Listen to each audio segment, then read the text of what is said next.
더불어민주당이 대선 경선 일정을 둘러싼 내용이 커지는 가운데 오늘 오후에 비공개 최고위를 소집했습니다. 네, 국회로 가보겠습니다. 박현우 기자.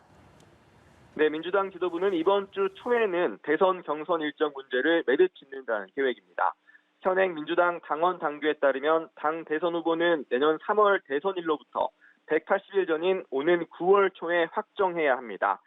송영길 대표 등 당 지도부는 이 같은 당원 당규를 따라야 한다는 쪽에 무게중심을 두고 있는데 당내 대권 주자 간 셈법이 충돌하면서 경선 일정 확정 문제를 두고 파열음이 일고 있는 상황입니다.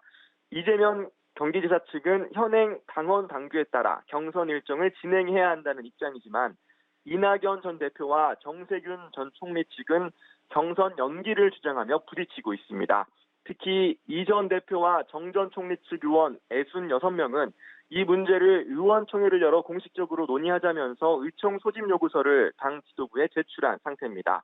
송 대표를 포함한 당 지도부는 주말 사이 대권 주자들을 만나 대선 경선 일정 관련 의견 수렴 작업을 진행하는 것으로 전해졌는데요. 오늘 저녁 비공개 최고위를 열어 그 결과를 공유하는 한편 의원총회 개최 여부 등을 논의할 예정입니다. 이런 가운데 여권에서는 추미애 전 법무부 장관이 대권 도전을 공식화했습니다. 추 전 장관은 오늘 오전 SNS에 글을 올려 사람이 높은 세상을 향한 깃발을 높게 들기로 했다면서 이번 주 수요일 유튜브 추미애 TV를 통해 대선 출마를 선언한다고 밝혔습니다. 네, 야권 대권 주자 상황도 살펴보죠. 범야권 유력 대권 주자인 윤석열 전 검찰총장 측 대변인이 돌연 사임 의사를 밝혔죠. 네, 윤석열 전 총장 측 이동훈 대변인이 아침 일찍 기자들에게 문자 메시지를 보내 대변인직에서 사퇴한다고 밝혔습니다. 윤 전 총장의 공식 대변인으로서 활동을 시작한 지 불과 열흘 만인데요. 이 전 대변인은 일신상 이유로 직을 내려놓는다고 말했습니다. 또 다른 공보 라인인 이상록 대변인은 이 전 대변인의 메시지 직후 단체 메시지를 통해 윤 전 총장은 그제 저녁 두 대변인과 만난 자리에서 국민 앞에 더 겸허하게 하자고 격려했다고 설명했습니다.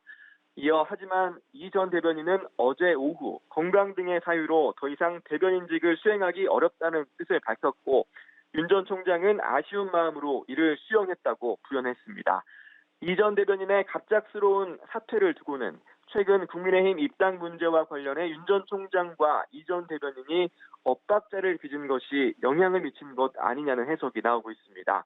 이른바 윤석열 엑스파일 문서를 확인했으며 해당 내용이 사실이라면 윤 전 총장이 국민 선택을 받기는 어려울 것이라는 한 야권 인사의 의견 표명이 이루어진 후에 이 전 대변인 사퇴가 이루어졌는데 윤석열호가 공식 출안 전부터 암초를 만난 모양새입니다.